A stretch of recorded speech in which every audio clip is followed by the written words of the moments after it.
the daintiest thing, it was sweet Alice Blue, with little forget-me-nots placed here and there.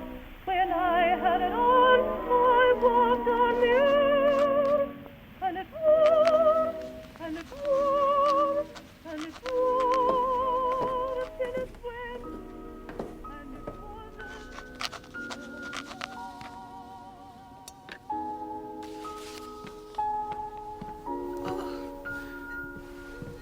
Lucy.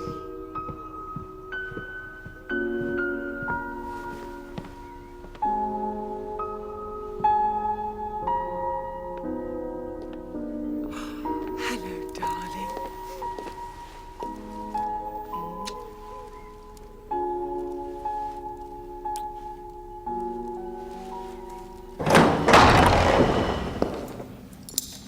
The Lord is my shepherd, I shall not want.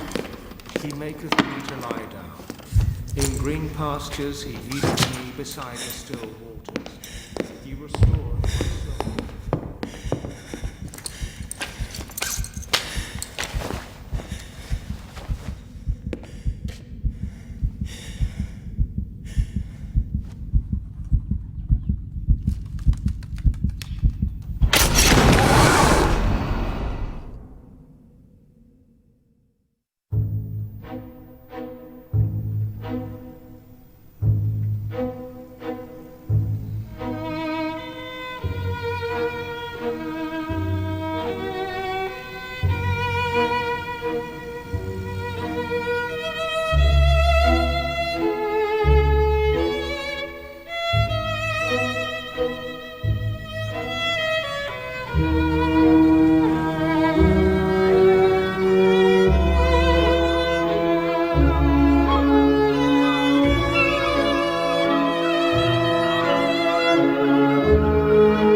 Merci.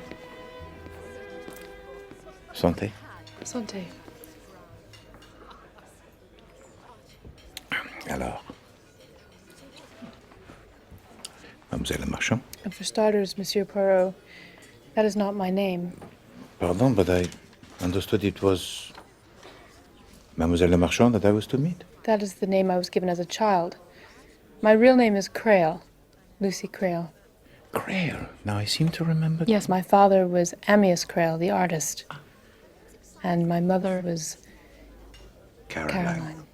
Creole. That's right. Yes. Yes. Story most tragic. But it was a long time ago, yes? 14 years. 14 years?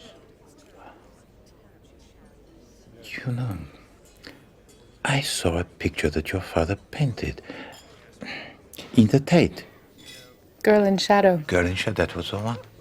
His composition most striking. Huh? Yes, he was a great painter.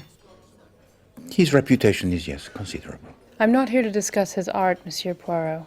I'm here because I want you to investigate his murder. I was 7 at the time. Too young, really, to know anything about it. We lived in Devon in a house called Alderbury. My parents were very much in love, and in many ways, it was an idyllic childhood. Then one day, I was suddenly taken from my home and sent to relatives in Canada. And finally, when I turned 21, they were obliged to tell me the truth. For one thing, I came into my own money.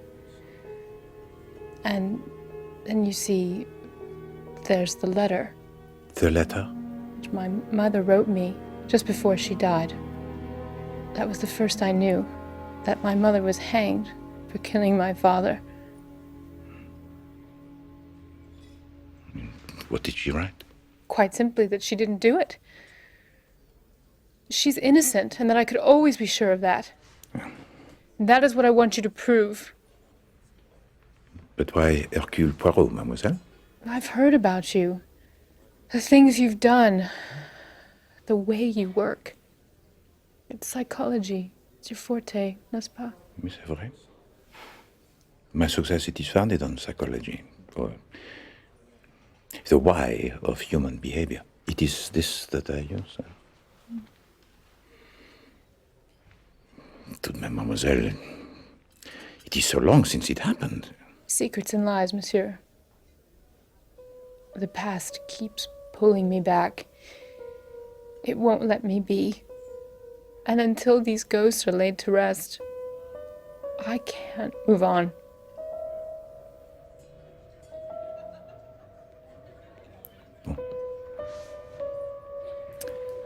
I am honored by your faith in me.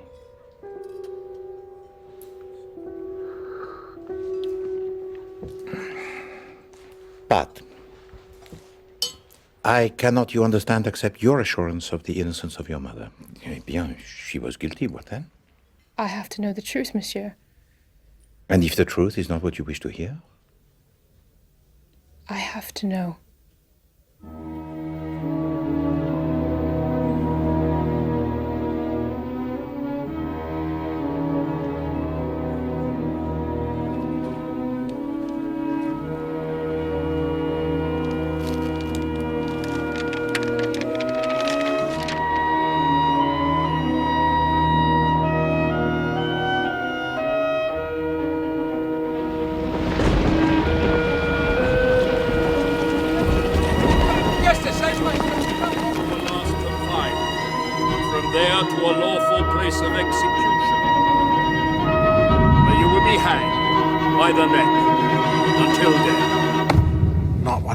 Successes, I have to say. The defense was suicide, yes? Didn't go down too well, I'm afraid. Amyas Crail simply wasn't that kind of chap. Wine, women, beer, the lusts of the flesh, you know, the idea of his killing himself out of conscience, well, frankly, I don't think he had one. So in your opinion, Sir Montague Caroline Crail, she was guilty? I rather thought we were taking that for granted. Did she ever admit as much? Monsieur Poirot, she didn't need to. I knew we'd lost as soon as she stepped into the witness box. She certainly had motive. Amyas Crail was always getting mixed up with some woman or other, but this was rather different. A girl, Elsa Greer, just turned 18. Quite a looker, I must say. She knew what she wanted, and that was Amyas Crail. She got him to paint her. He ended up falling for her. Caroline Crail was overheard to say that if he didn't give her up, she would kill him. What was the evidence against her? She stole some poison from a neighbor who dabbled in herbs and the like. She hid it in a scent bottle. When the police found it in her room, she claimed she'd meant to kill herself. What she couldn't explain was why the bottle was empty and only her fingerprints were on it. Oh, we contended, of course, that Amyas Crail had used it to kill himself, but if he had, his fingerprints would have been on it as well. And how did she give it to him, this poison? Used a pipette to spike his beer. Pardon, monsieur, spike? Tampered. Took him a bottle while he was painting. The police found the pipette, crushed near the scene of the crime. Oh, the prosecution had a field day.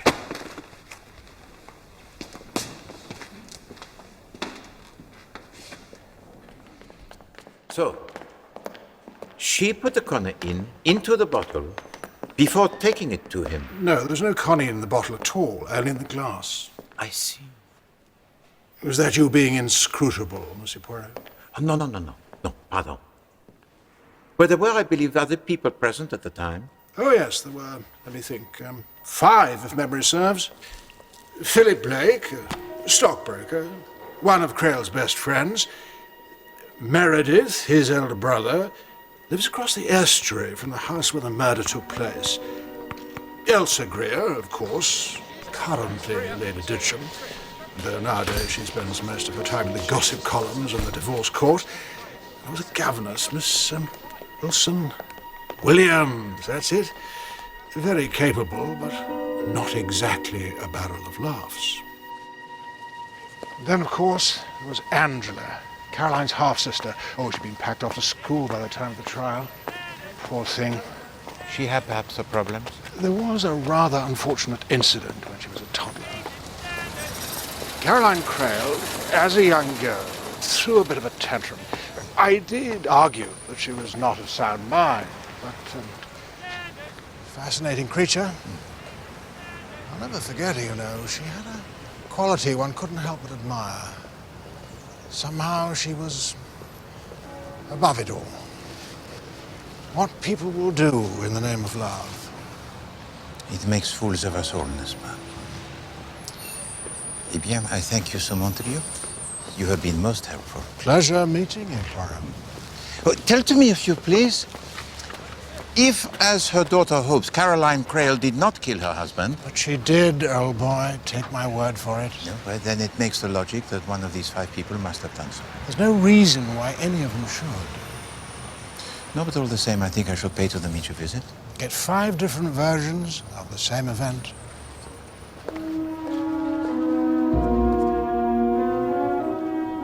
Thank you, Hollinghurst. Pleasure, Mr. Blake. Probably good egg, old Hollinghurst, even though he does bat for the other side. Tally-ho. Tally-ho. Well, who'd have thought it?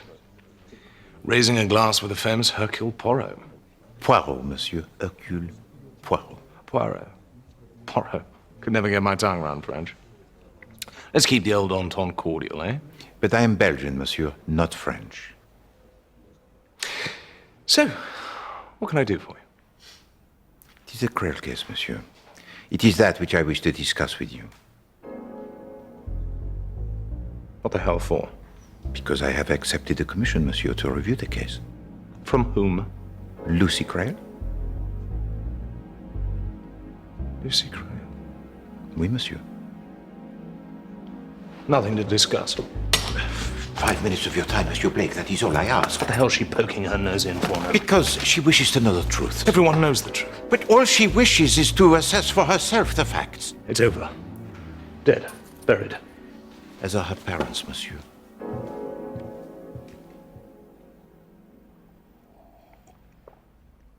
Amyas Creel was the best friend a chap could have. Knew each other since we were children. We all did. Myself, my brother, Caroline. Neighbours you see down in Bölüm. Amos was a great fellow. All that talent, that lust for life wiped out because of her. You did not like her? Rotten, through and through. And Amias could never see it. But he was also something of a rotter, was he not? That's what she'd have you believe. Oh, she liked playing the injured party and did it very well, but underneath it all, she was cold and calculating. Had a devil of a temper. Tried to kill her baby sister, for God's sake. You say true? Damn right. Chucked a paperweight at her and blinded the little blighter in one eye. Disfigured for life. Do you know the reason for this fit of temper? Sibling jealousy. Simple as that. And it was jealousy that made her kill Amias. I tell you, that woman was trouble. Even as a girl. The way she played us boys along. Give us all the once-over, but finally settled on Amias. Not surprising, really. He was in line to inherit all debris and was showing talent as an artist. A rich genius. What could be better? It is surprising, is it not, how soon in life the die is cast. Yes, I suppose it is. Anyway, after the marriage, I kept my distance for a while at least. I seemed to succumb to temptation. Temptation, monsieur? Alderbury. A place I couldn't resist. I had some of the happiest times of my life in that house.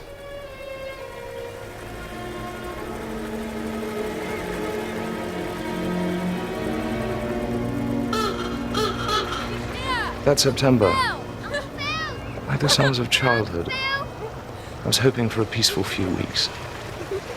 Uncle Phil! But I should have known better. Morning, Mr. Blake. Good morning, Mrs. Spriggs. Good to see you again. Good to see you too. Amyas, please. They've been at it for hours. Hello, Uncle Phil. Hello there. Are you grown? Angela looking after you, is she? No. No. See? Catch me, for heaven's sake. Give her a chance now. Wait for me, Angela. Why won't you listen to me, Amyas? Caroline, for God's sake! Oh, that's right. Run away like you always do. There goes the jardiniere. There was always something of an atmosphere. This time, you could cut it with a knife. And I soon saw why. Amyas, old chap, how the hell are you? Lovely, isn't she? Sometimes I wish I'd never met her. Thank God you've turned up. Living in a house full of women's enough to send any man off his chump. Philip, how lovely to see you. Hello, Caroline. Just in time for lunch. Will Elsie be joining us? Elsa. Amyas is doing her portrait. Skittish little thing. She should watch all that sun, you know. Can be very aging. Things are a bit rocky at the moment. Is it serious then? Elsa and you? It'll be a damned good painting. That's not what I asked. You know me, Phil. I can't help myself.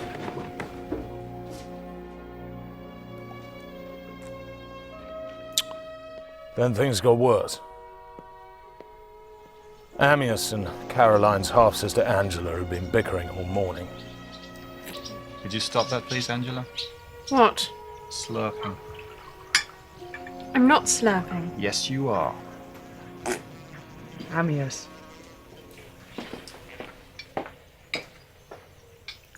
I thought I might try that other kimono, the canary yellow. It could look rather stunning against that water, don't you think? Canary. How lovely. Of course, on some people it might look a little... How shall I put it? Don't worry, Caroline. I'm young enough to carry it off. We're not changing anything. I forgot. Did you hear that? It's like feeding time in the monkey house. Why can't you just leave me alone?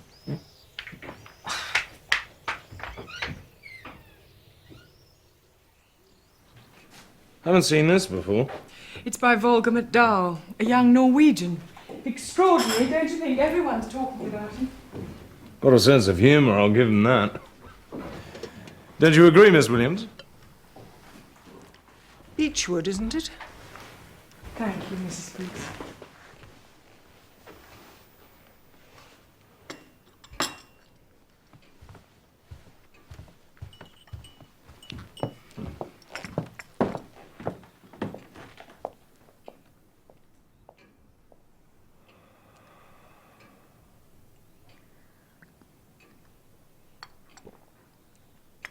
This room would be so lovely if it weren't so cluttered. When I'm living here, I'll throw out all the rubbish, which, let's face it, is practically everything. And I've always thought copper-coloured curtains would be simply divine. Don't you think they look rather lovely in the setting sun? Are you thinking of buying, then, Elsa? That won't be necessary. You seem to have lost me, my dear. All this pretense, it's so dishonest. Amyas and I love each other and we're going to be married, so I shall be moving in. As I suspected, my dear. You're completely insane. The bloody beast's giving me the most frightful indigestion. Ask Mrs. Spriggs for some bicarbonate of soda. Good thinking. By the way, Elsa says you want to marry her. Is this true? Is it true? It's only fair that she should know. Ammius, is it true? Then it is.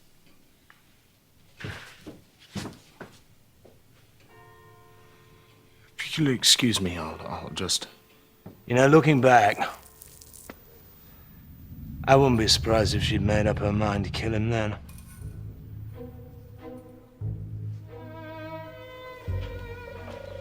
Ammius, do tidy yourself up. We're going over to Meredith's for tea, remember? Oh, yes, I'd forgotten. Philip, you should do some fishing while you're here. The sea's probably swarming with mackerel.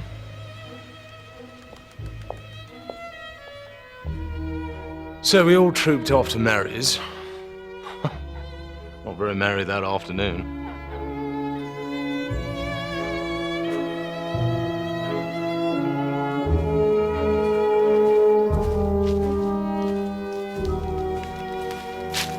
Ammius can't do this.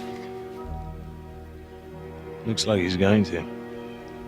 He can't just leave his wife and child for some slip of a girl. She's too young to know what she's doing. She knows, all right.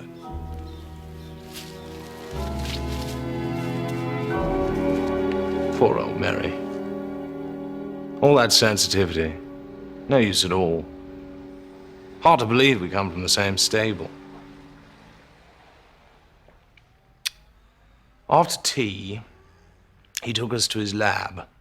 Con-ine. I've never heard of this. It's distilled from the flowers of the spotted hemlock. It's highly poisonous, but it can be efficacious in the treatment of whooping cough. Then he had the cheek to read us some classical tripe about the death of Socrates or Plato or some such nonsense. The man who administered the poison pinched his foot and asked if he felt it. Socrates said no. Then he did the same to his legs, and gradually, moving upwards in this way, he let us see that he was getting cold and numb. He said that when it reached the heart, Socrates would be gone. Back at HQ that evening, Ammius and Angela had a god almighty row about something or other. But that was nothing out of the ordinary. I even think she might have thrown something at him. Can you remember what? Good Lord, no. It was 14 years ago. Oh, yes, of course. You are being most helpful, Monsieur Blake. The next morning, when I came downstairs, I heard Ammius and Caroline at it in the library. I don't know where they got the energy from. I swear to God. You and your women. Someday I'll kill you, Ammius. I swear to God I will. Good morning. Lovely day. I want to get on. I'll go change. Don't be long. Bloody women. And off he went back to his painting, while I went back inside. Oh, good morning. It's too cruel. Too cruel. She hardly noticed me. Now, of course, I know why.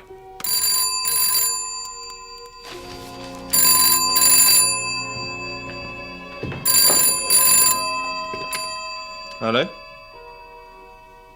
What the hell's the matter?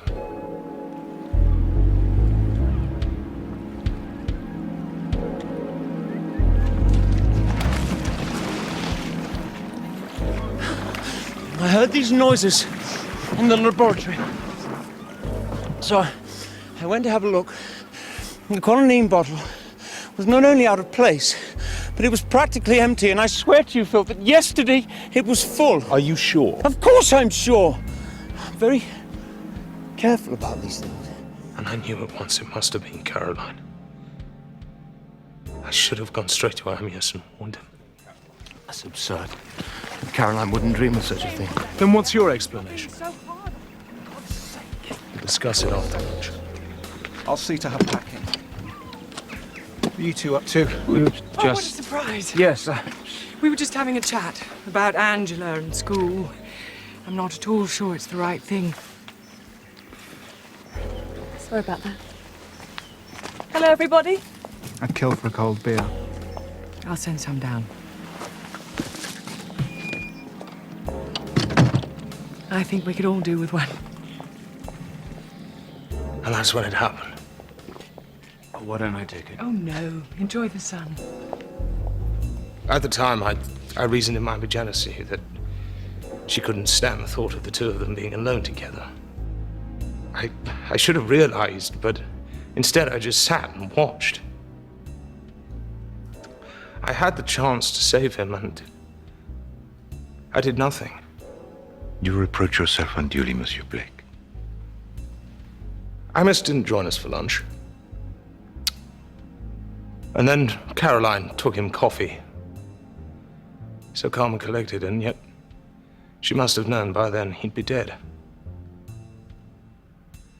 Miss Williams went with her, and then Meredith wandered off. But it wasn't long before we saw him again. Get a doctor, quick. What's wrong? It's Amias. What? I'm afraid he's dead. Amias. Phone the doctor. I'll take care of her. She was like an avenging fury. I've never seen anything like it. You killed him. You killed him. Amias.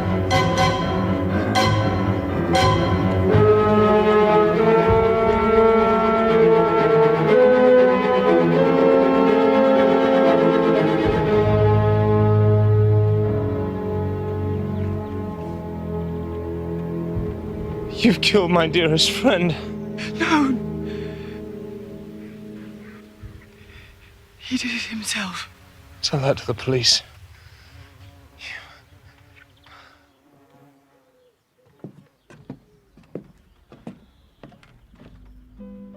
They didn't believe her either. Bien, Monsieur Blake. The truth, it has the habit of revealing itself.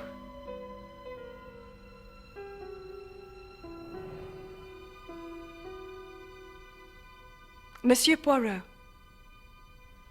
Lady Titisham. let's get on with it, shall we? I said all I had to say about the Creel case many years ago. But I found your letter rather intriguing. How lucky you are curiosity got the better of me.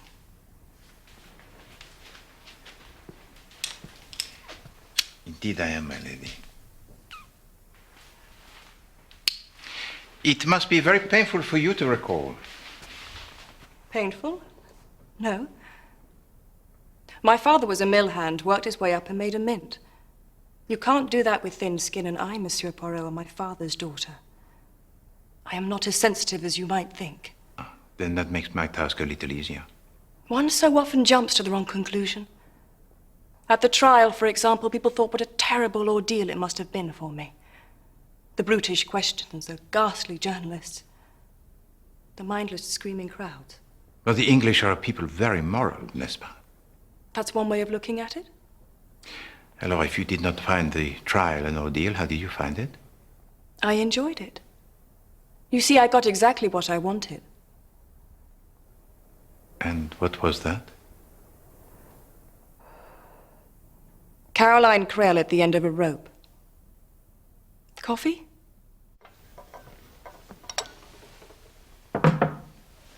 Thank you, Tipping. You said in your letter that a Mademoiselle... Le Marchand? That's right. Had commissioned you. I don't believe I know her. Oh, she is the daughter of Amias and Caroline Creel. Oh, yes, of course, there was a child. Oh, dear.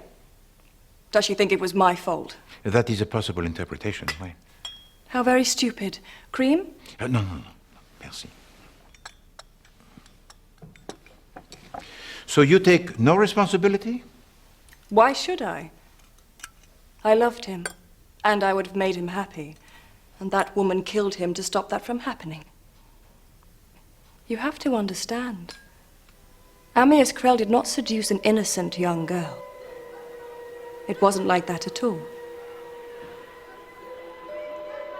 Elsa Greer. As soon as I laid eyes on him, I knew I had to have him. I want you to paint me I don't do portraits. I'm rather rich, you know. I can afford to pay. And what makes you think I'd want to paint you? But you do, don't you? And I always get what I want. So when do we start? If I paint you, you realize I'll make love to you.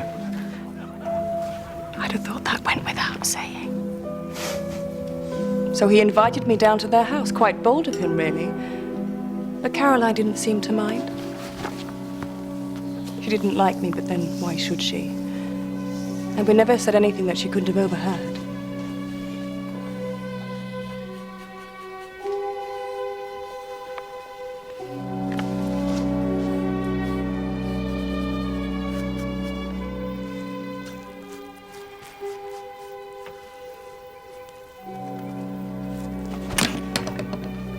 But we were more than aware of what was going on. What is it? I think you ought to go back to London. But the picture? We've hardly started. I can't paint you, Elsa. Why? You know why. So I left. I didn't write or telephone. And then after 10 days,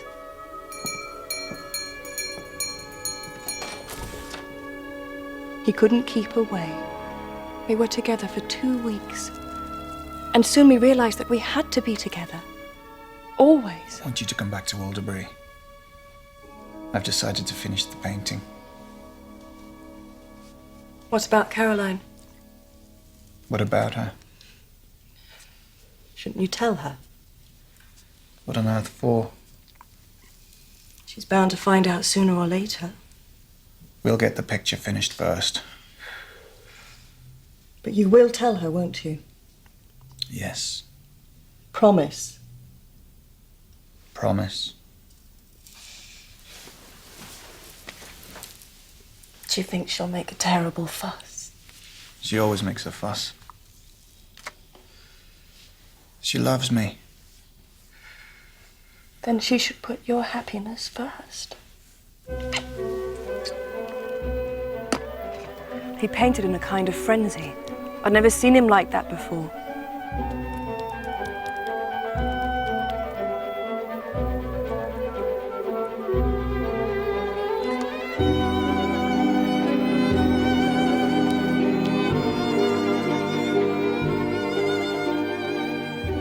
Keep still, for God's sake.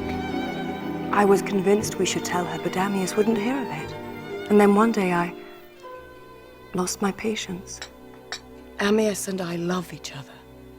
And we are going to be married. So I shall be moving in. Amyas was furious. But he had to admit what I said was true. And I still think I was right. Honesty is, after all, the best policy. Don't you agree, Monsieur Poirot?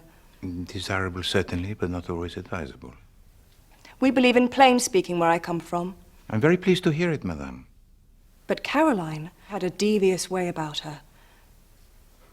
When we went to Meredith's for tea that afternoon, she behaved as if nothing had happened. I even began to think she was taking it rather well. How wrong I was. If you please to tell me, Lady Detisham, in plain speaking, if when you were all assembled in the laboratory of Monsieur Blake, you observed Caroline Crail take the konu in? No, I did not. I seem to remember chatting to Meredith in the doorway, so I wouldn't have been able to see a thing. Caroline. Sorry, Mary, it's such a fascinating collection. But of course she did take it, and we all know why. Perhaps not everyone is as sure as you. I actually heard her threaten him. You're willing. Someday I'll kill you, Arius. Don't be an idiot. I swear to God I will. You can threaten me all you like, but get this. I am going to marry Elsa and nothing's going to stop me. I'll kill you rather than let you go. Morning. I warned you. For God's sake!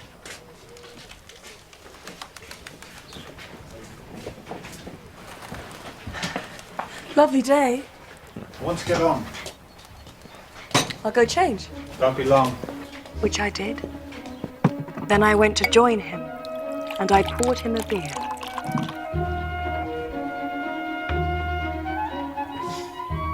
She's making a terrible song and dance. Told you she would. To my Mona Lisa. My darling Amias. God, it's warm. I can get you a cold one. On that seat. Sit down. Now. He painted as if his life depended on it. Dear Amias. I loved him so much. It happened shortly after that. I popped up to the house to fetch a shawl, and when I came back, she was there.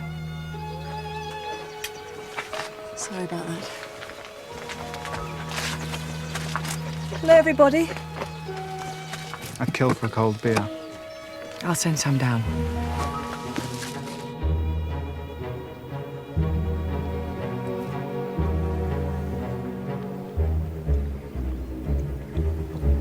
She must have known then what she meant to do. She brought it back about 10 minutes later. Oh, tastes foul. Everything tastes foul today. Too much bile, my dear. It'll choke you one of these days. I didn't suspect a thing.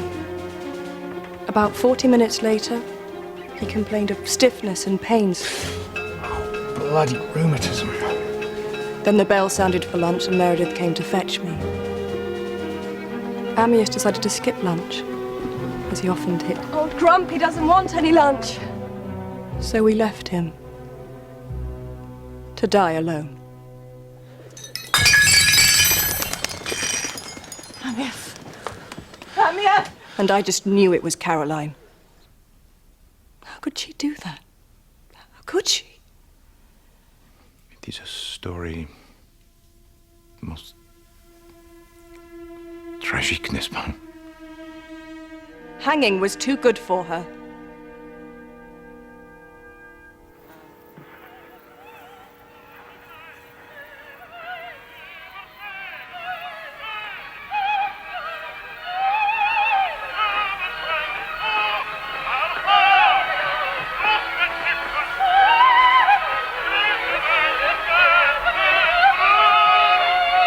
Monsieur Blake?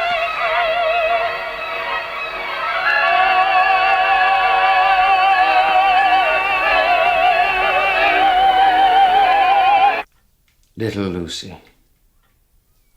A grown woman. One can hardly believe it. Time passes swiftly, does it not? Poor child. Such a terrible shock. How much better to let it all be.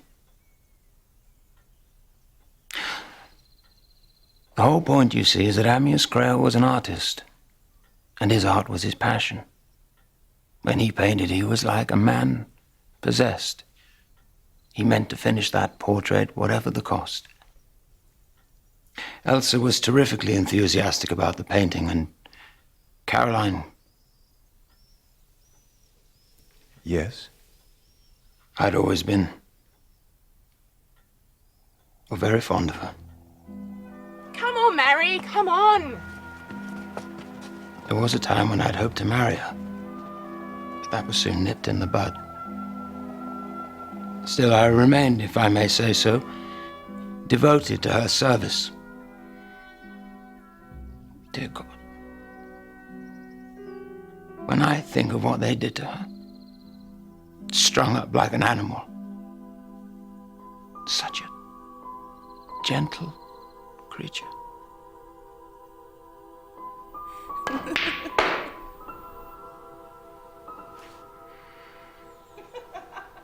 I remember a conversation we had shortly after it all began. No.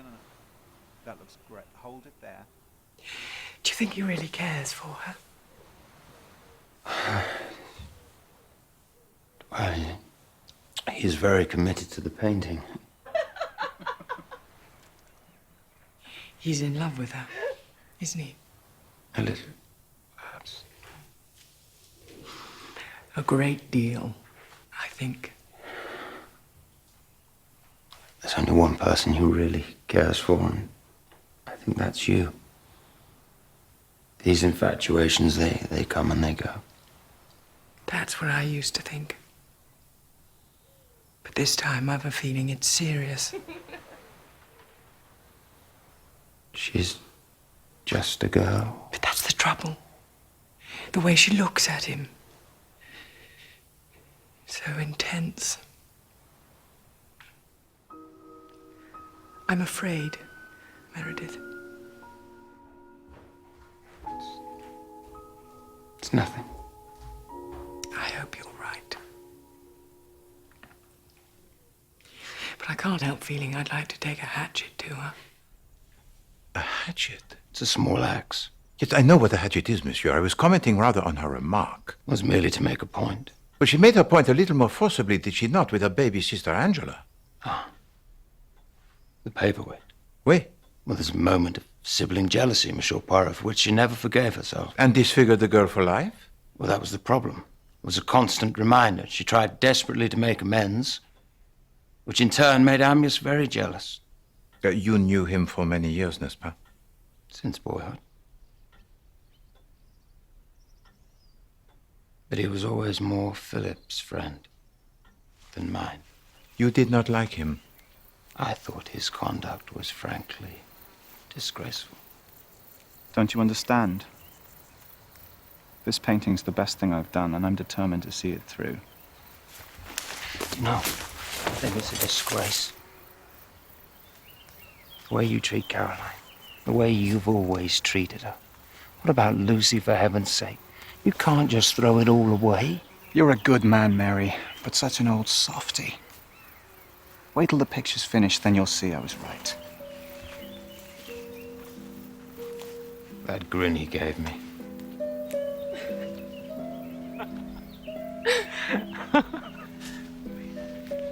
I'll never forget Caroline that afternoon. She made such an effort, and yet behind it all. Is anything the matter, my dear? Everything. It's gone. Finished. When she said at the trial that she took the poison to kill herself, I swear she was speaking the truth.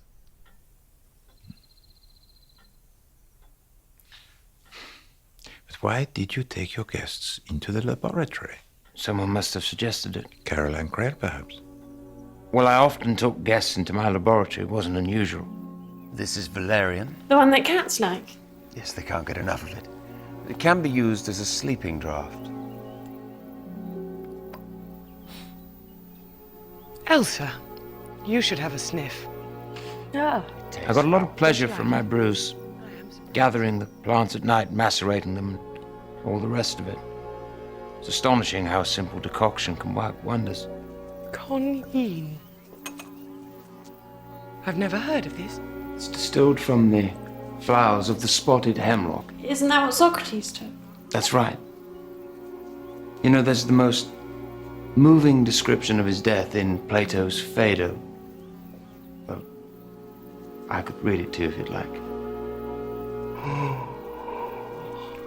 Sorry, must be the heat. The man who administered the poison pinched his foot. He asked if he felt it, and Socrates said no. Then he did the same to his legs, and gradually moving upwards in this way, he let us see that he was getting cold and numb. He said that when it reached the heart, Socrates would be gone. And that is how Ammius met his fate the very next day. When did Madame Creel take the conine from the bottle? Well, just before she came into the study, I think Philip and Angela left first, followed by Ammius. I was in the doorway waiting to lock up, having a word with Elsa, and I suppose that's when she took it. Caroline. Oh, sorry, Mary. Such a fascinating connection.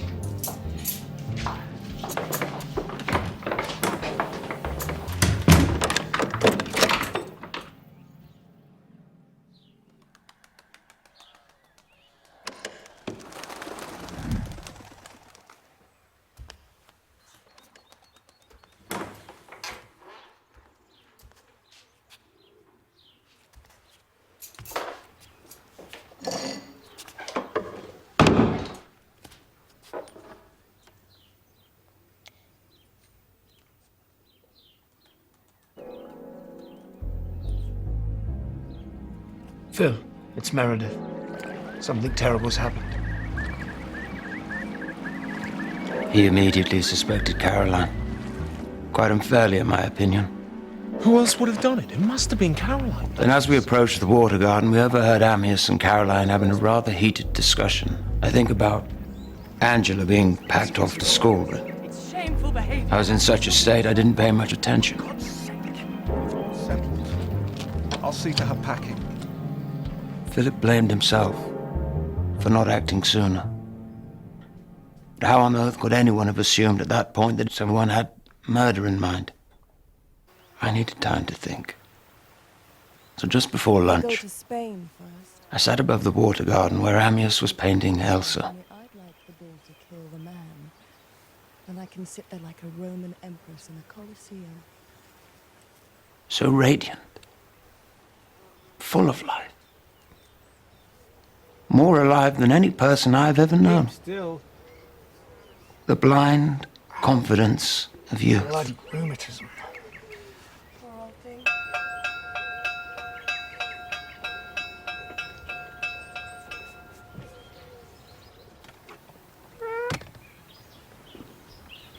Old Grumpy doesn't want any lunch. The problem was he often looked like that when he was working. So I didn't think anything of it. Elsa. I could eat a horse. You know, I do so wish that... What? Well, that you and Amyas would stop it. Just stop it. He has a wife and child. His place is with them. Oh, Meredith.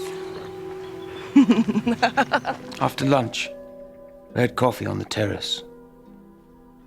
Caroline took a cup down to Amyas and Miss Williams accompanied her. I followed shortly afterwards, I think, to walk off my lunch. Mr. Blake! Mr. Blake! What's wrong? A terrible thing! What on earth is it? Mr. Crail. He's dead. Would you be so kind as to call a doctor?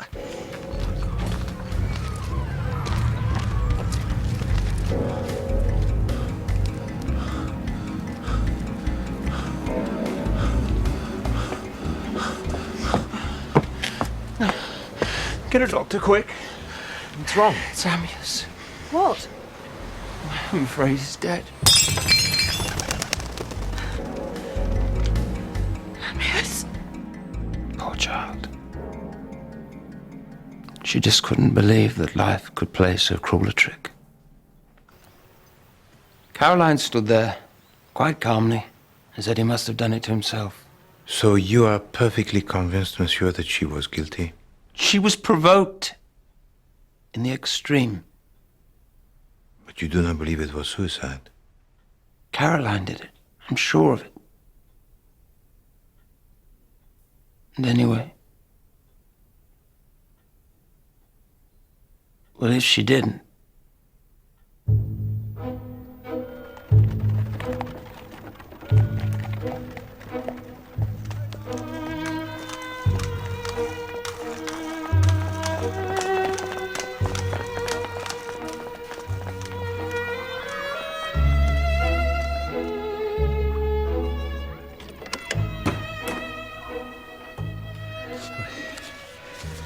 Hercule Poirot, mademoiselle.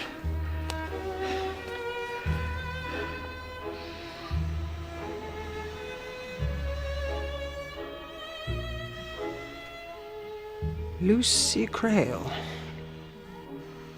Well, she must have been very young when last you saw her. 7.5. Charming. Little too quiet. Lived in a world of her own. If you please to tell me, mademoiselle, her parents, they were most devoted, yes? One does occasionally find, Monsieur Poirot, a husband and wife so wrapped up in each other that the child hardly seems to impinge. So more like lovers than husband and wife. If that's how you wish to put it. Did you like Madame Crail? Yes, I was very fond of her. And your pupil? Angela was a most interesting, if difficult, girl. I cherish the belief that I've played a modest part in her success. Have you read her book on the tombs and the Fayum? Sadly, no. Well, it's compelling stuff. Read it. Yes, I shall. You must have been upset when she was sent away to school. No, not at all. Her home life was hardly what one would term ideal. Caroline indulged her. Amyas got jealous. He and Angela would fight. She'd end up playing some spiteful trick. Although, of course, far greater ructions prevailed. You mean Elsa Greer? Exactly. What was your opinion of her? She was thoroughly unprincipled. And also very much in love. His death must have been for her a shock most terrible. And it was entirely her fault. Mademoiselle Greer? The way she carried on. She even had the insolence to suggest they were going to marry. It's only fair that she should know. Amyas, is it true? Then it is. The look she gave him, magnificent. And then she walked out, head held high, her grace and dignity unsullied. Was she aware of how much you admired her? I believe, I hope that I adequately expressed my support for her. Mrs. Crale. Not now, Miss Williams. I just wanted to... Another time, please. Yes, of course, I'm sorry. I think you're wonderful. Oh, but you don't know.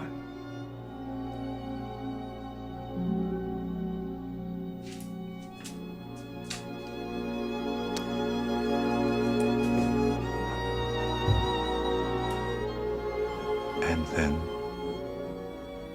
Mademoiselle? And then they all went to tea at Meredith Blake's.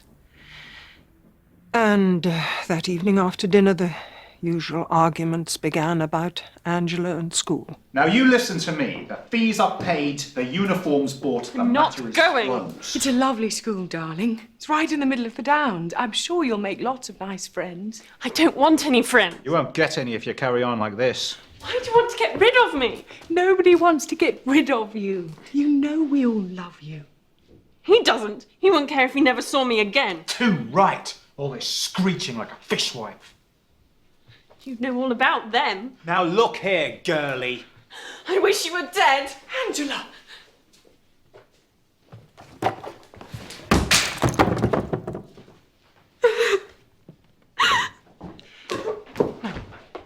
I followed Angela to her room and reprimanded her sharply. The next morning was so beautiful, I fondly thought it might restore some peace to our lives. Little did I know it was the harbinger of murder. Angela! Angela had yet again disappeared. I thought for a swim, but there was no sign of her. Angela! So I returned to the house. Mrs. Crale was about to serve some beer before lunch, so I offered to help her. We went to the cellar, which was used for cold storage. As we arrived, we found Angela behaving in a most suspicious manner. What on earth are you doing with that? I hope you weren't thinking of drinking it. I'll take it if you don't mind. Would you mind serving the others? I'll pop this down to Amyas. And all this time Mademoiselle Greer was sitting for Monsieur Crale? Yes. Oh, he got what he deserved. Well, he acted very badly, oui, c'est vrai, but he was, well, a great artist, n'est-ce pas? Great. Couldn't even draw. His perspective was terrible, his anatomy was all over the place. I know what I'm talking about. I studied art as a girl in Florence. Tell me, mademoiselle, you were with Madame Crale when she discovered the body, yes? No, not exactly. We went down from the house together after lunch. She was taking Mr. Crale some coffee, and I was going to the beach to look for Angela's jersey. Amyas? Amyas!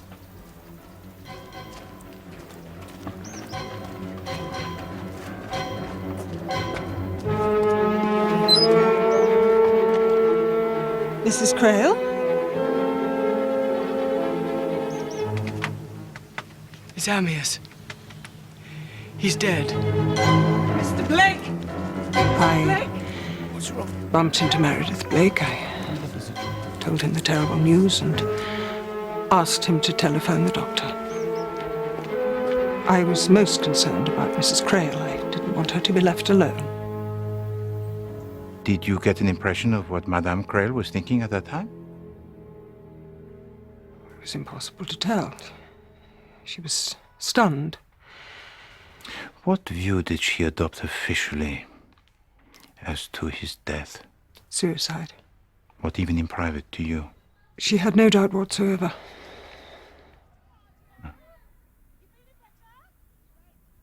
And what did you say to her?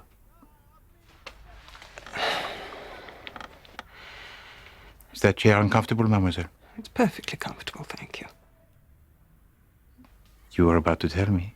I think I said, certainly, Mrs. Crail, it must have been suicide. Did you believe that? No, I did not. But understand this, I was entirely on her side. So you would have liked to have seen her acquitted? Well, of course I would. A woman of honor, of dignity, hanged like a carcass in a butcher's shop.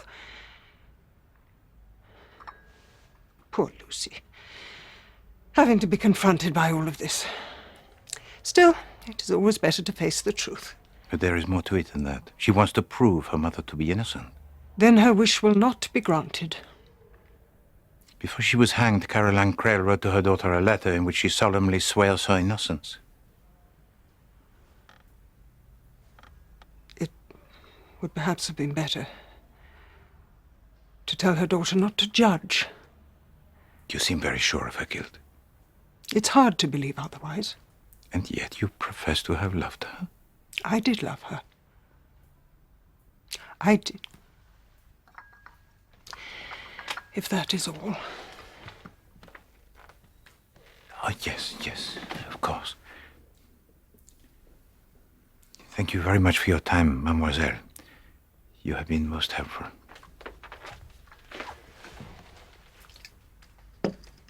I know that she was guilty, monsieur. Without a shadow of a doubt. May I ask how? After bumping into Meredith Blake and informing him of Mr. Crail's death, I returned to the water garden. Mrs. Crail was not in command of herself, as I implied. It was the fear on her face that told me the truth. That's when I knew she had poisoned her husband. And I, for one, do not blame her. She never knew what I'd seen, and I never told her. In fact, I never told anybody.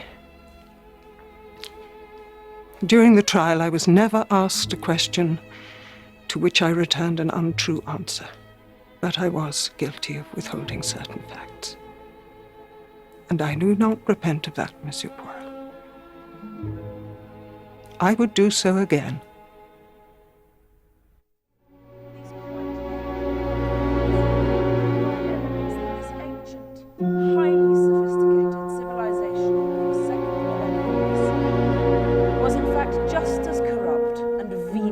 Society is today. Since then, there have been other key excavations, but none as remarkable as Chagar Bazaar. Thank you. Thank you so much for coming. Thank you. Bye-bye. Thank you. Hercule Poirot, mademoiselle? The Chagar Bazaar dig was quite simply extraordinary. Did you read my account of it in the National Geographic? Sadly, no. I have not yet had the... Fairly definitive, though I do say so myself. Little Lucy. I'd so like to see her. You have not kept in contact? No, not nearly as much as I should have done. I think it's admirable she wants to clear her mother's name. Huh. Then you approve? Of course. Caroline didn't do it. I've always known that. You surprise me, mademoiselle. Everyone else with whom I have spoken... I know. Circumstantial evidence was overwhelming. That's frankly why I've never attempted anything myself. I knew my sister extremely well. She quite simply couldn't have killed anyone. But human nature has the infinite capacity to surprise. Oh, not in this instance. How can you be so certain? Because I am. But I'm afraid, mademoiselle, that I will not stand up in court.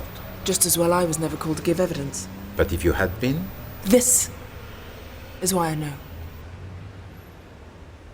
But for many that would prove the exact opposite. As they claimed at the trial, this was a moment's rage. It haunted her for the rest of her life. She never forgave herself. As a result, she was constantly on her guard. I'm not saying she was meek or timid, quite the opposite. But murder? Never. Never.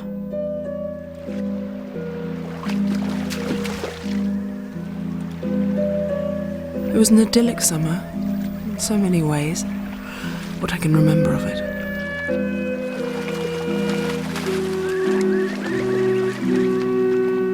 Oh, come on, Lucy, do shoot me. That's the whole point.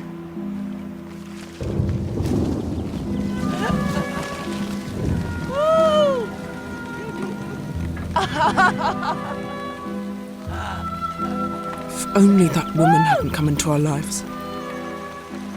All this pretense. It's so dishonest. Amyas and I love each other and we're going to be married. So I shall be moving in. Then when Amyas came out... Why did Elsa say she's going to marry you? How the devil did you hear that? The window's open. It's damned rude eavesdropping. But why did she say it? It was a joke. It didn't sound very funny to me. Enough, all right?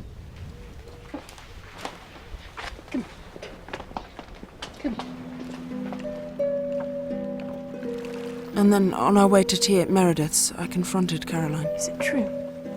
What, darling? Elsa's going to marry Amyas. Only after I'm dead.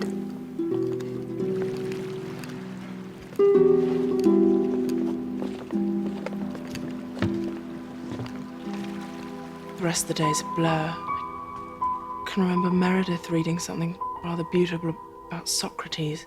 He said that when it reached the heart, Socrates would be gone. And then Amyas and I having a real humdinger after dinner. Now look here, girlie. I even think I threw something at him.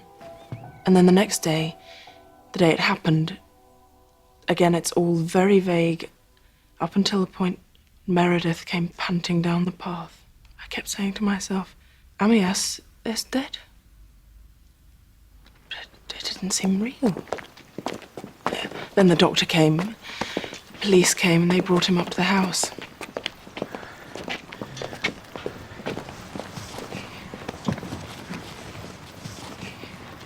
I want you to go to Grandma's with Lucy. No, I don't want to go. I want to stay with you. I know, my darling. But it's best that you do. It'll be easier that way, believe me. No, please. I don't want to leave you. For me, my darling. Do it for me. And you must try not to think about it. There's nothing to worry about. I promise.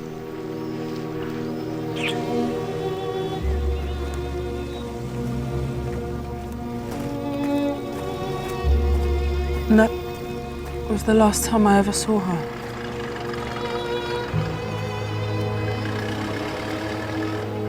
The end of summer. It was the end of childhood. A few days later, she was arrested. I was sent to school in Germany. Lucy was sent to relatives in Canada. Just before she was hanged, she wrote me a letter. I've never shown it to anyone. I think you should read it.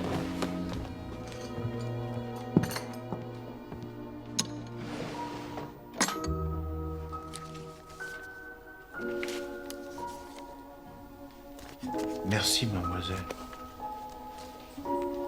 My darling Angela, I want you to know that it is all right. I have never lied to you, and I don't now when I say that I am happy, that I feel a peace that I've never known before. It's remarkable. She was a remarkable person, and innocent. But the letter, it does not say so explicitly. Because she didn't need to say it. Then, how do you think Amyas Krell died? Suicide. But is that not out of character? As you said before, human nature has an infinite capacity to surprise. Then you can see no other explanation. You mean someone else might have killed him? Oui. I think it unlikely. But if for 1 second we consider the possibility, what then? I would say Philip Blake might be your man. Now that interests me very much, mademoiselle. May I ask why? I cannot see what possible motive he could have. He was the best friend of Amias Creel, n'est-ce pas? Were the two men rivals perhaps over Elsa? Not Elsa. One night that summer, I got up to go to the bathroom, and as I opened the door, I saw Caroline coming out of Philip's bedroom. She had a look on her face at the time I didn't really understand. But looking back, I got the impression from Monsieur Blake that always he disliked your sister. I have, I confess, precious little experience of affairs of the heart. But what other explanation could there possibly be?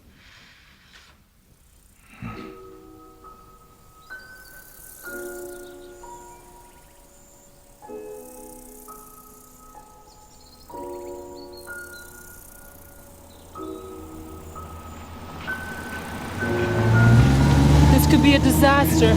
You can trust me, mademoiselle.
It warms my heart to see you all together again. Is Lucy joining us?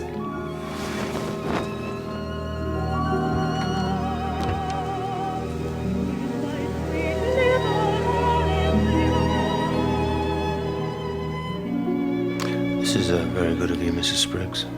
A pleasure, sir. It is really. I'm very proud of you, my dear. I wish someone would tell us the point of all this.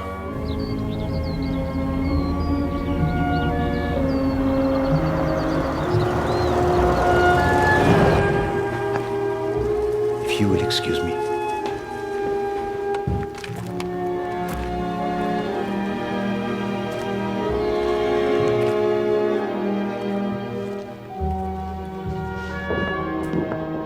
Lady Dittersham, I am delighted that you could make it. I hope it's worth it. God, this place is falling apart. I thought that before we join the others, I'd kill for martini. we might have a little word.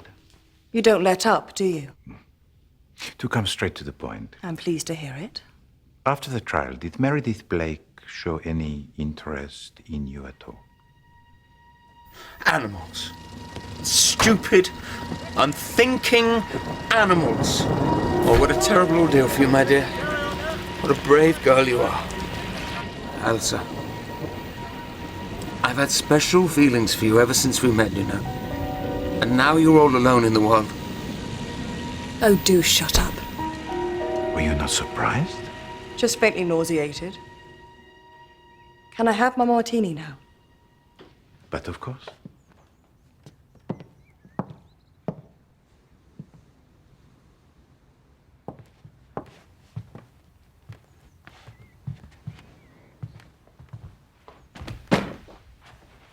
Well, what a hoot.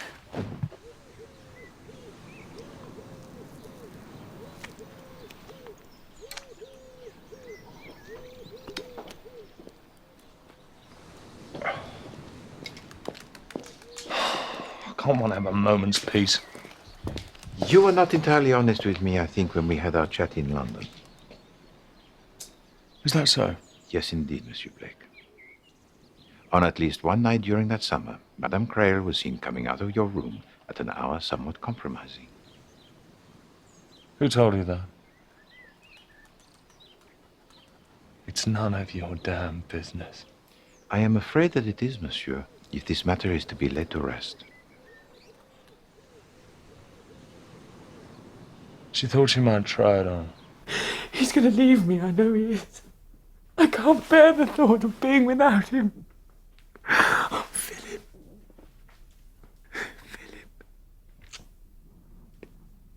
Sometimes I get so lonely I feel I'm going mad. She always thought she could get what she wanted. But that didn't wash with me. I think you better go back to bed.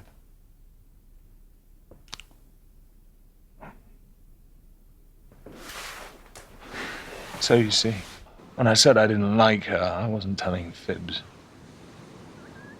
No. Merci, Monsieur.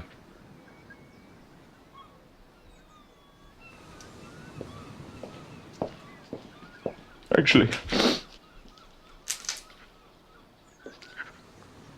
it's not quite true. Monsieur Blake, are you all right? It's all such a mess. Always has been. Since we were children, and she was always ready with some snide remark. Amias and I,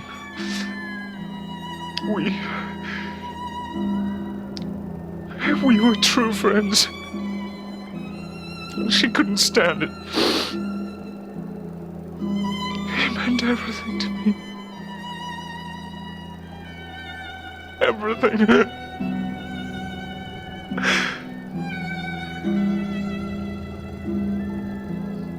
Meredith knew, I think. Caroline suspected. Nothing she could say changed anything. It's Amias, isn't it? It's still Amias. You just can't get him out of your head. Do you have any idea how pathetic you are? Just made me hate her all the more.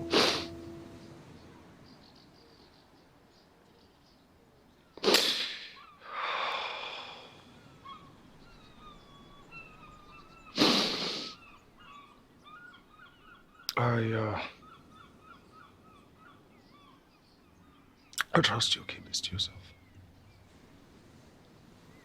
Of course. Not that I care much anyway.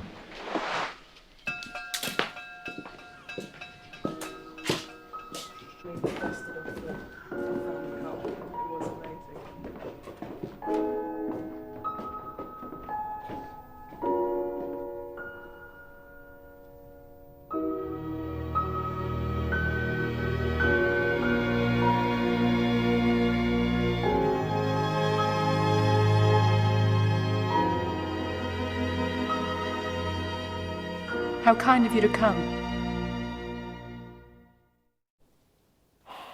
Do you think we could get on with the business at hand?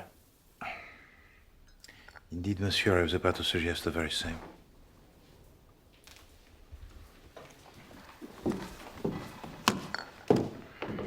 Et alors, where to begin, huh?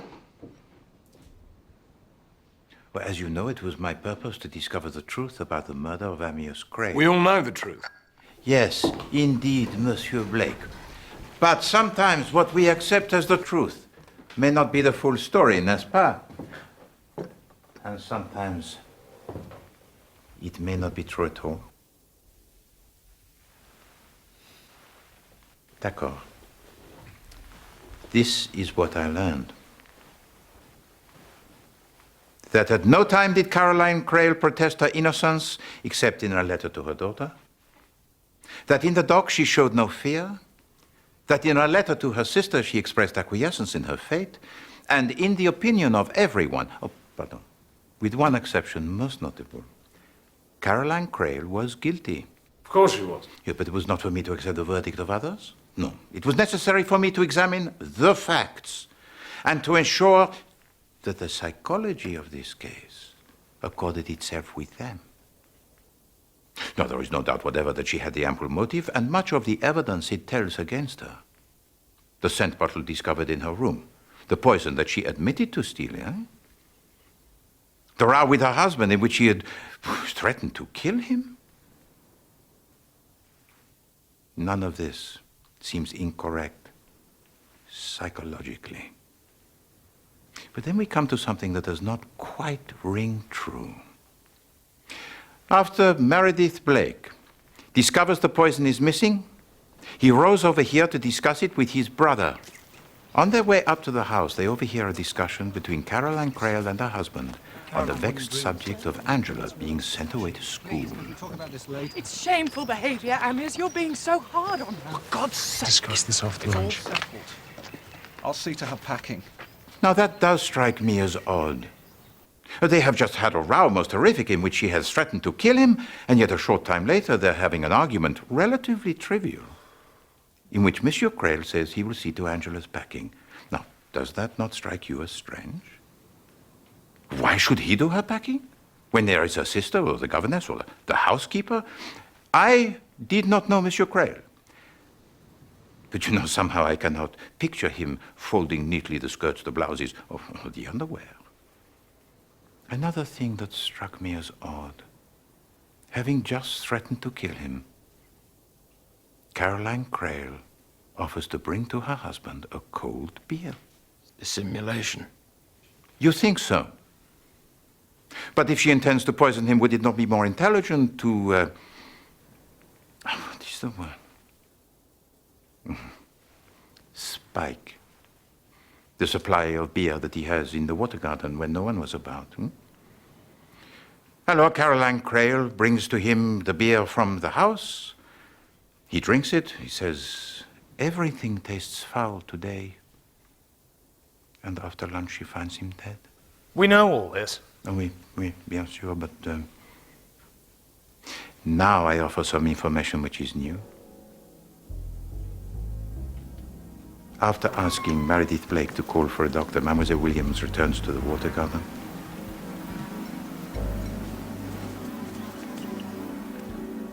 You actually saw her do that? Well, that settles it. Not necessarily. That is what I saw. There's only your word for it. I'm not accustomed to having my word doubted. And I do not doubt it, Mademoiselle Williams. I believe what you saw took place exactly as you say that it did, and because of what you saw, I know that Caroline Crail was not guilty. Well, how the hell did you work that out? Oh, do calm down. I will tell it to you. Mademoiselle Williams saw Caroline Crail wipe off the fingerprints from the beer bottle and impose the prints of her husband onto it. Onto the bottle, Mark. But the conaine was in the glass, not the bottle. The police found no traces of it in the bottle. No conaine had ever been in the bottle. And Caroline Crail, she did not know that. She, who has poisoned her husband, did not know how he had been poisoned. So why make it look like suicide? Because she knew who was the culprit.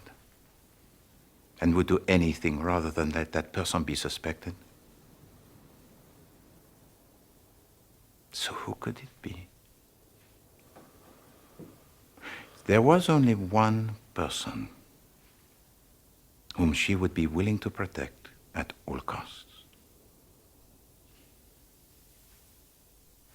Mademoiselle Warren, I would like to read the letter your sister wrote to you. No. For Mademoiselle. I've realised what you're suggesting. I deny it utterly.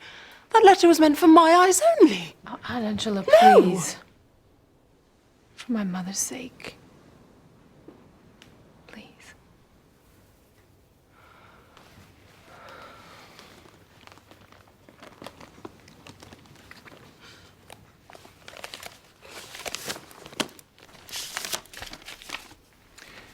Merci, mademoiselle.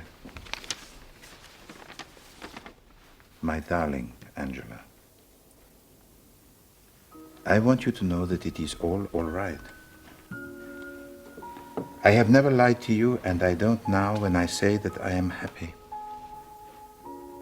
That I feel a peace that I've never known before. That I've never known before. Don't look back and don't grieve for me. Don't look back. Live your life and succeed. It's all right, my darling. It's all right. I'm going to Amiens, and I'm happy. And you must be too. One has to pay one's debts. Your loving sister, Caroline. It is a beautiful letter, no? And also quite remarkable, for it contains one omission that is most striking. There is no protestation of innocence. Because it was unnecessary. Oui, bien sûr, because she thought her sister knew that she was innocent for the best of all possible reasons. And her only concern was to comfort, to reassure, and to avert the possibility of you having to confess. It's all right, my darling. It's all right. She wanted me to be happy. It's as simple as that. Yes, indeed. And so that the burden of your guilt may not be too great, she tells to you one must pay one's debts. And now, at last, she has the chance to repay the debt she owes you for the injury she caused you all those years before. And now the trial, the sentence, nothing can touch her. Because finally she felt redeemed. She felt, at peace with herself. And in the light of this, everything falls into place. Now look here, girlie. I wish you had When Angela threw the paperweight at Amiens' cradle, the memory that haunts her is brought to life most vividly. Then the next morning, she sees Angela tampering with a beer. I'll take it if you don't mind. Which she then brings to Amiens. Foul. Everything's foul today. And after lunch, she finds him dead. Alors, she is convinced he has been poisoned, but who could have done it? And then, suddenly it hits her. The resentment of Angela over the school, her disapproval of Elsa, her rage the night before, her tampering with a beer. And she remembers, oh, so well, her own violent emotions at that age. So yes, Angela. It has to be. And the one thought that springs into her mind is how to protect her. So she wipes the fingerprints from the bottle, puts her husband's there instead to make it look like suicide, sends Angela out of the country as soon as possible, hoping against hope that she does not confess. But if I'd done it, of course I'd have confessed. I'd never have let Caroline suffer for what I'd done. But you did tamper with the beer, did you not? I can't remember that. Monsieur Blake, you say that you heard a noise in the laboratory on the morning of the murder? Yes, it was probably a cat. Or probably not. I would suggest rather it was someone who got in through the sash window and took something from the shelf. The valerian. Oh, to put in Amiens' drink. I remember taking it. Oh, Angela. Was it really that day? Oui, mademoiselle. And this is valerian. The one that cats like. They can't get enough of it. And it was the description of it by Monsieur Blake which gave to you the idea? Yes. I remember getting out some beer and Caroline catching me before I could put the stuff in it. I never connected it with that particular day. She thought it was me.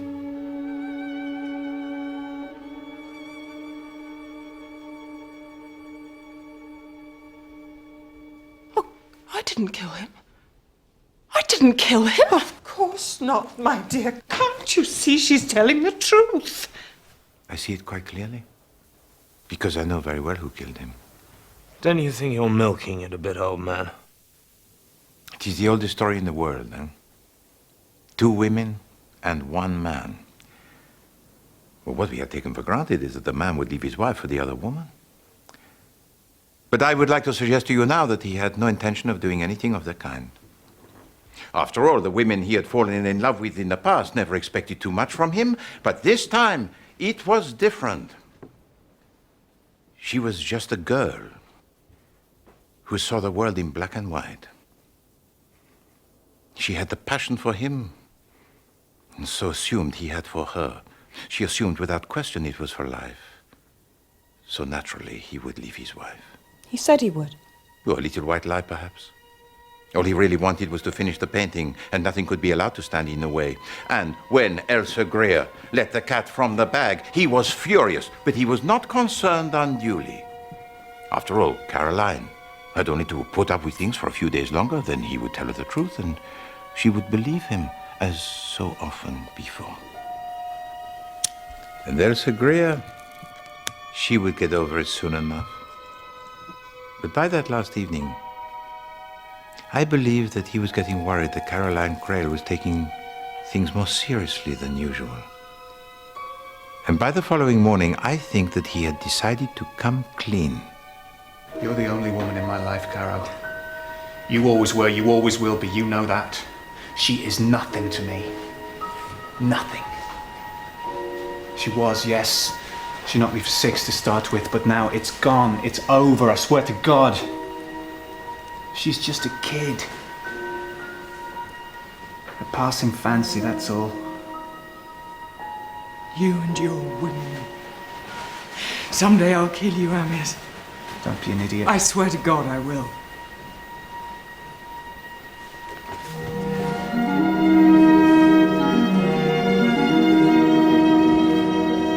What he did not know was that Elsa Greer had overheard every word.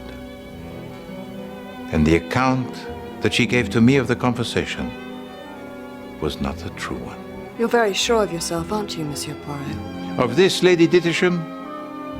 Yes, I am. When Amias Grail came down and said he wanted to get on, you said you had to go and change. Not be long. Which you did. Eventually. I wonder, do you realize how angry was Madame Crail with her husband for his treatment of you? How very touching. When Philip Blake encountered her coming out of the library, Good morning. It's too cruel. Too cruel. it was of you she was thinking. I wonder what she would have thought had she known that at that very moment you were in her room preparing to murder her husband and put the blame on her. You see, something else that I am sure of, Lady Dittisham, is that in the laboratory on the previous afternoon, you would have seen Caroline Crail steal the poison. Monsieur Blake had his back to the room while he was talking to you, so it was perfectly possible for you to see her, the only person who could do so. Sorry, Mary. Such a fascinating collection. And once you had the poison, you went to join Amias in the garden, poured him some beer. To my Mona Lisa. And he tossed it back in his usual manner. My darling Amias. As he painted, you watched and watched, waiting for the poison to take its effect. A short time later, you went to fetch a shawl, and Caroline Crail again took the opportunity to confront her husband on your behalf. It's shameful behavior, Amias. You're being so hard on her. For God's sake! It's all settled. I'll send her packing. And it was this that the Blake brothers misheard on their way up from the jetty. An error that is understandable, n'est-ce pas? You then returned with a shawl. And then Caroline Crail, she played straight into your hands. For she brought to her husband a bottle of cold beer. Ugh, tastes foul. Everything tastes foul today. Everything tastes foul today. Which suggests that he had tasted something else unpleasant before the beer that Caroline Crail had brought to him. And so, you sat and posed and chatted and waved to Meredith Blake. Oh, you played your part beautifully. Bloody rheumatism. While Amias Crail painted on until his limbs failed and his speech thickened and he lay sprawled there on the bench, helpless with his mind still clear. And When Meredith Blake appeared from the shade of the path into the sunlit garden, he could not see clearly. Only his friend, turning slowly around, unable to convey to him the fact that he was in the grip of a paralysis that was fatal. En route to the house, you crushed the pipette underfoot, the traces of which the police later found. And then went to lunch, leaving Amyas Crale to his fate.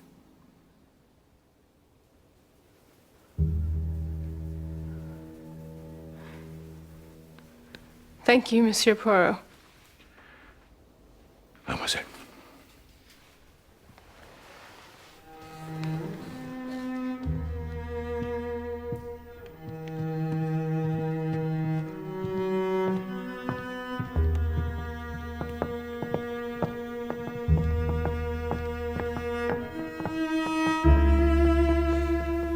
Amyas dead. Caroline hanged. After all these years. After all these years.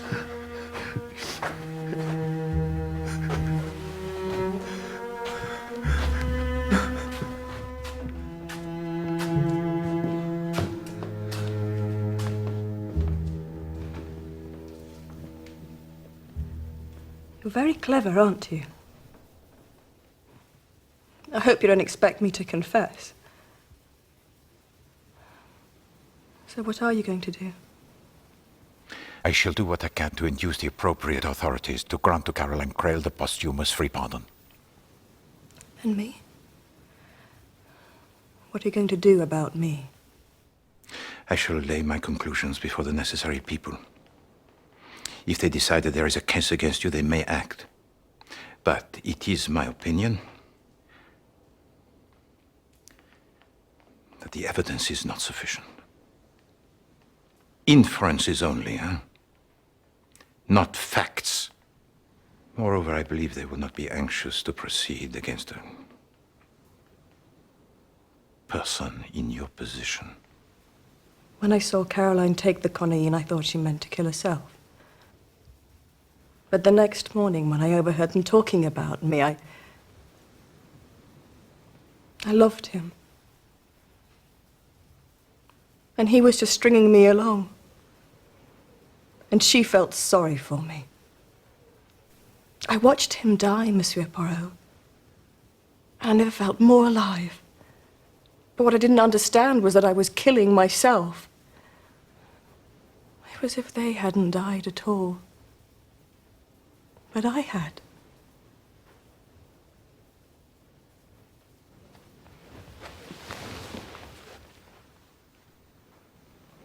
I died, Monsieur Poirot.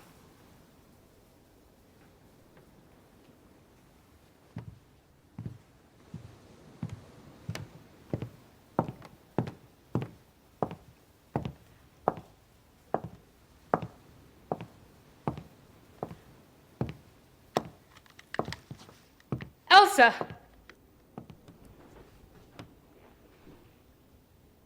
Come on then, Lucy. Shoot me. You know you want to. Do not listen to her, mademoiselle. That's right. Just pull the trigger. If you do, she will have won. Come on, do it. You're not afraid, are you? You kill her. You kill yourself. Just one little squeeze, that's all it takes. Spare her, mademoiselle, and justice may still be done. Lucy, shoot me.